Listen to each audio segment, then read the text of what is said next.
Hi friends, welcome to Shami's kitchen. എല്ലാവർക്കും സുഖമാണല്ലോ. ഇന്ന് നമ്മൾ തയ്യാറാക്കുന്നത് വളരെ ഹെൽത്തി ആയിട്ടുള്ളതും അതുപോലെ തന്നെ വളരെ ടേസ്റ്റി ആയിട്ടുള്ള നല്ലൊരു ദാൽ പൊറോട്ടയാണ്. അപ്പോൾ കാര്യങ്ങളൊന്നും മിസ് ആവാതിരിക്കാൻ വേണ്ടിയിട്ട് എല്ലാവരും ഒന്ന് സ്കിപ്പ് ചെയ്യാതെ കണ്ടേക്കണം. കൂടെ തന്നെ നമ്മുടെ ഈ ഷമീസ് കിച്ചൻ ചാനൽ ഇതുവരെയും സബ്സ്ക്രൈബ് ചെയ്യാത്തവരുണ്ടെങ്കിൽ അല്ലെങ്കിൽ ഇത് ആദ്യമായിട്ടാണ് കാണുന്നതെങ്കിൽ പ്ലീസ് ഒന്ന് സബ്സ്ക്രൈബ് ചെയ്തേക്കണേ. ആ തൊട്ടടുത്ത് കാണുന്ന ബെല്ലൈക്കനിൽ ഓൾ കൂടി ഒന്ന് മറക്കാതെ പ്രസ് ചെയ്തേക്കണം. എന്നാൽ ശരി, നമുക്ക് വേഗം വീഡിയോയിലേക്ക് പോകാം. നമ്മുടെ ഈ ദാൽ പൊറോട്ട തയ്യാറാക്കിയെടുക്കാൻ വേണ്ടിയിട്ട് ഫസ്റ്റ് നമുക്ക് വേണ്ടത് ഇതുപോലെ ചെറുപയർ പരിപ്പാണ്.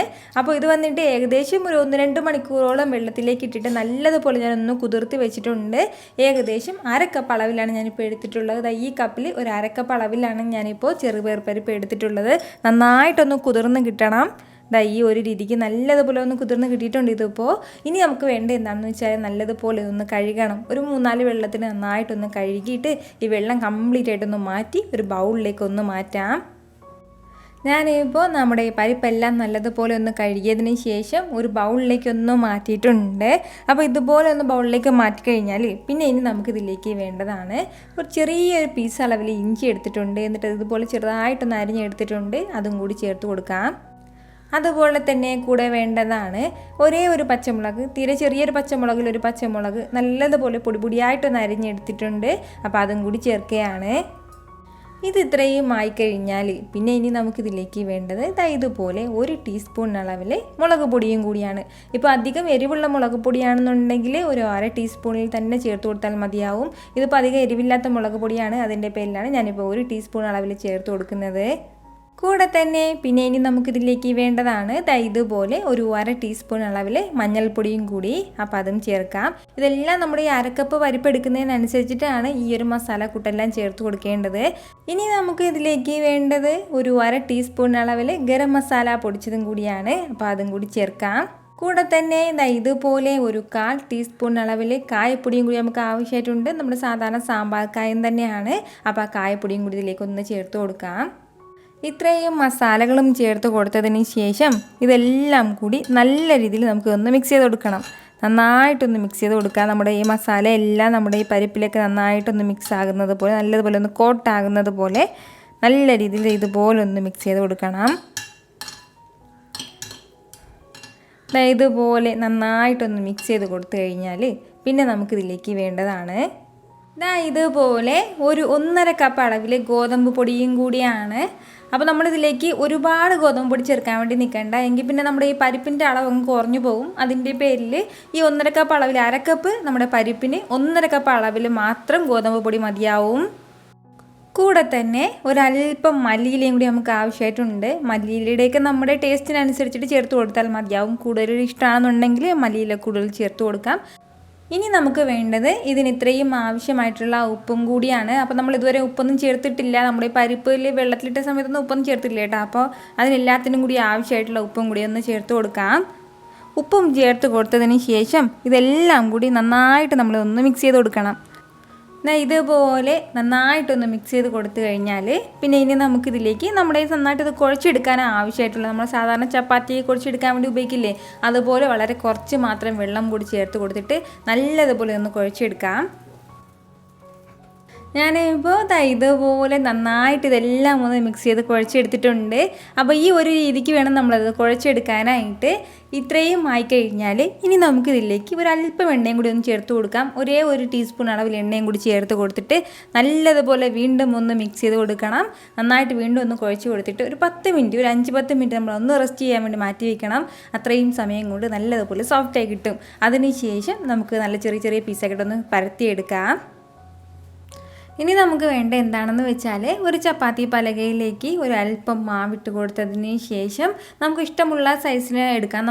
ഞാനിപ്പോൾ ഈ ഒരു വലിപ്പത്തിനാണ് മാവ് എടുത്തിട്ടുള്ളത്. അത്യാവശ്യം കനത്തിൽ വേണം നമ്മളിതൊന്ന് പരത്തിയെടുക്കാനായിട്ട്.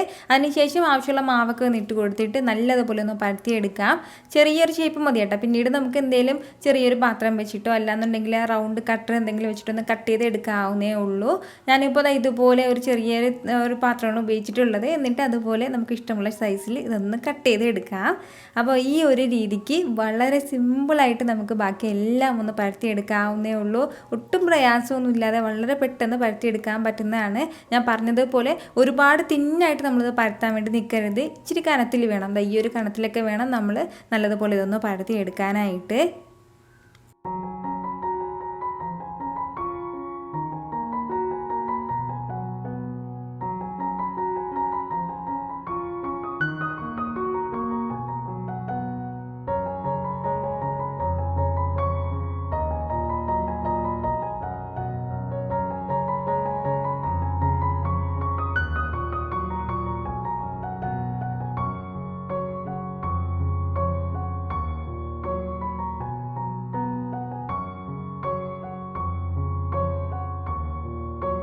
ഇതുപോലെ എല്ലാം ഒന്ന് പരത്തി കഴിഞ്ഞാൽ പിന്നെ ഇനി നമുക്ക് പെട്ടെന്ന് തന്നെ തയ്യാറാക്കി തുടങ്ങാം. അപ്പോൾ അതിന് വേണ്ടിയിട്ട് ഞാനിപ്പോൾ ഇതുപോലെ ഒരു ഫ്രൈങ് പാൻ ഒന്ന് അടുപ്പത്തേക്ക് വെച്ചിട്ടുണ്ട്. സാധാരണ നമ്മുടെ ദോശത്തവ വെച്ചിരുന്നാൽ മതിയാവും. ഞാനിപ്പോൾ ഇതുപോലെ ഒരു തവയാണ് വെച്ചിട്ടുള്ളത്. ഇതിലേക്ക് നമുക്ക് 1 ടീസ്പൂൺ അളവിൽ ഒരല്പം നെയ്യ് ചേർത്ത് കൊടുക്കാം. ഇതുപോലെ ഒന്ന് നെയ്യും ചേർത്ത് കൊടുത്ത് ഒന്ന് ചൂടായി കഴിഞ്ഞാൽ പിന്നെ നമുക്ക് വേണ്ട എന്താണെന്ന് വെച്ചാൽ നമ്മളിത് ഓരോന്നായിട്ട് പരത്തി വെച്ചിരിക്കുന്നത് ഇതിലേക്കൊന്ന് വെച്ച് കൊടുക്കാം. ഫ്ലെയിം ഒരുപാട് വെക്കരുത്, കാരണം നമുക്ക് നല്ലതുപോലെ ഇത് അകമെല്ലാം വെന്ത് കിട്ടേണ്ടതായിട്ടുണ്ട്. അതിൻ്റെ പേരിൽ ഒരുപാട് ഫ്ലെയിം വെച്ചിട്ട് നമ്മളിത് പെട്ടെന്ന് തന്നെ അതിൻ്റെ പുറം ഭാഗമൊക്കെ ഒന്ന് കളറ് മാറ്റിയിട്ട് തിരിച്ചിടാൻ വേണ്ടി നിൽക്കരുത്. മീഡിയം ഫ്ലെയിമിൽ അല്പം കൂടി കുറച്ച്, അതായത് നല്ലതുപോലെ ലോ ഫ്ലെയിമിൽ വെക്കേണ്ട ആവശ്യമില്ല. ഒരു സൈഡ് ചെറുതായിട്ടൊന്ന് ഹാർഡായി തുടങ്ങുമ്പോഴത്തേക്കും പിന്നെ നമുക്ക് തിരിച്ചിട്ട് കൊടുക്കാം. ഇതുപോലെ തിരിച്ചും മറിച്ചിട്ട് കൊടുത്തിട്ട് വേണം നമ്മൾ നന്നായിട്ടും ചുട്ടെടുക്കാനായിട്ട്. ഈ സൈഡിലുള്ള ഈ നെയ്യ് തന്നെ ഇതിനടിയിലത്തേക്കും ധാരാളം മതിയാവും. പിന്നീട് വേണമെന്നുണ്ടെങ്കിൽ നമുക്ക് ചേർത്ത് കൊടുക്കാവുന്നേ ഉള്ളൂ. ഇതുപോലെ ഒരു സൈഡും കൂടി ഒന്ന് വെന്ത് കഴിഞ്ഞാൽ പിന്നെ നമുക്ക് തിരിച്ചിട്ട് കൊടുക്കാം. നമ്മളിത് വെന്ത് തുടങ്ങുമ്പോഴത്തേക്കും ഇതിന് മുകൾ ഭാഗമൊക്കെ ഒന്ന് ചെറുതായിട്ടൊന്ന് കളറ് മാറി തുടങ്ങും. അപ്പോൾ ഈ ഒരു രീതിക്ക് വേണം നമ്മളതൊന്ന് ഫ്രൈ ചെയ്തെടുക്കാനായിട്ട്. 2 സൈഡും നല്ലതുപോലെ ഇതൊന്ന് വെന്ത് കഴിഞ്ഞാൽ പിന്നെ നമുക്കിത് എടുക്കാവുന്നേ ഉള്ളൂ. പിന്നീട് നമ്മളിത് ഒരുപാട് സമയത്ത് വേവിക്കേണ്ട ആവശ്യമില്ല. നന്നായിട്ട് ഇതിൻ്റെ ഉൾഭാഗമൊക്കെ വെന്തിട്ടുണ്ടാവും. നല്ല രീതിയിലാണ് ഇത് കിട്ടുന്നത്. ഈ ഒരു രീതിക്ക് തന്നെ നമുക്ക് ബാക്കിയുള്ളതൊന്ന് ചെയ്തെടുക്കാം. ഇതിൻ്റെ പുറം ഭാഗത്തിൻ്റെ ആ കളറൊക്കെ ഒന്ന് ലൈറ്റായിട്ടൊന്ന് മാറി തുടങ്ങണം. അതിന് ശേഷം വേണം നമ്മളിത് എടുക്കേണ്ടത്. വളരെ സിമ്പിളായിട്ട് പെട്ടെന്ന് ചുട്ടെടുക്കാവുന്നതല്ലോ കേട്ടോ. ഞാൻ പറഞ്ഞു ശ്രദ്ധിക്കണം, നല്ലതുപോലെ ഫ്ലെയിം കുറച്ച് വെക്കേണ്ട ആവശ്യമില്ല. ഒരല്പം മീഡിയത്തിൽ നിന്ന് ഒരല്പം മാത്രം കുറച്ച് വെച്ചിരുന്നാൽ മതിയാവും. പെട്ടെന്ന് തന്നെ നമുക്ക് തയ്യാറാക്കി എടുക്കാവുന്നേ ഉള്ളൂ. പിന്നെ ഇതിൻ്റെ കൂടെ നല്ല ബെസ്റ്റ് കോമ്പിനേഷൻ എന്ന് പറയുന്നത് നമ്മൾ കഴിഞ്ഞ ദിവസം തയ്യാറാക്കിയിരുന്ന കർഡ് ബൂന്തിയാണ്. അതിൻ്റെ ആ ഒരു ചെറിയൊരു സ്വീറ്റ്നെസ്സും ആ ഒരു ചെറിയ പുളിപ്പും പിന്നെ അതുപോലെ തന്നെ ഇതിൻ്റെ കൂടെ നല്ല സൈഡായിട്ട് കഴിക്കാൻ പറ്റുന്ന എപ്പോഴും കുറച്ചിങ്ങനെ വാട്ടറി ആയിട്ടുള്ള കറികളാണ്, സൈഡാണ് നമുക്ക് അത് വെച്ച് കഴിക്കാൻ പറ്റുന്നത്. നല്ല ബെസ്റ്റ് കോമ്പിനേഷൻ കർഡ് ബൂന്തിയാണ്. ഉറപ്പായിട്ട് നിങ്ങൾ ആ ഒരു റെസിപ്പി ട്രൈ ചെയ്യണമെന്നുണ്ടെങ്കിൽ ഇത് കൂടി ഒന്ന് ട്രൈ ചെയ്യണം. ഇത് ചെയ്യണമെന്നുണ്ടെങ്കിൽ അതും കൂടി ഒന്ന് ചെയ്യണം. അപ്പോഴത്തേക്ക് 2 കോമ്പിനേഷൻ നല്ല കറക്റ്റായിട്ട് ഉണ്ടാവും. അപ്പോൾ ഞാനിപ്പോൾ ഇതുപോലെ എല്ലാം ഒന്ന് ചെയ്തെടുത്തിട്ടുണ്ട്. വളരെ വളരെ ടേസ്റ്റി ആയിട്ടുള്ള നല്ലൊരു ദാൽ പൊറോട്ടയാണ്. ഉറപ്പായിട്ട് എല്ലാവരും ഒന്ന് ട്രൈ ചെയ്ത് നോക്കണം. ട്രൈ ചെയ്ത് നോക്കിയതിന് ശേഷം നിങ്ങളുടെ ഫീഡ്ബാക്ക് എനിക്ക് മറക്കാതെ ഒന്ന് അറിയിക്കുകയും വേണം. അപ്പോൾ നിങ്ങളുടെ ഫീഡ്ബാക്ക് കാണുമ്പോഴായിരിക്കും അത് മറ്റുള്ളവർക്കും തയ്യാറാക്കി നോക്കണം എന്നൊക്കെ ഉള്ള ഒരു പ്രചോദനമൊക്കെ ഉണ്ടാകുന്നത്. അതിൻ്റെ പേരിലാണ് ഞാനിത് എപ്പോഴും എടുത്ത് പറയുന്നത്. അപ്പോൾ ഈ വീഡിയോ ഇഷ്ടമായാൽ എല്ലാവരും ഇതൊന്ന് ലൈക്ക് ചെയ്യാനും കൂടെ തന്നെ നിങ്ങളുടെ ഫ്രണ്ട്സിനും ഫാമിലിക്കും എല്ലാവർക്കും ഒന്ന് ഷെയർ ചെയ്ത് കൊടുക്കാനും മറക്കരുത്. വീണ്ടും നല്ലൊരു ഉഷാറ് വീഡിയോ ആയിട്ട് ഞാൻ വരുന്നതായിരിക്കും. അതുവരേക്കും എല്ലാവരും ഹാപ്പി ആയിട്ടിരിക്കുക, സന്തോഷമായിട്ടിരിക്കുക, എല്ലാവരും സേഫ് ആയിട്ടിരിക്കണം. Take care friends.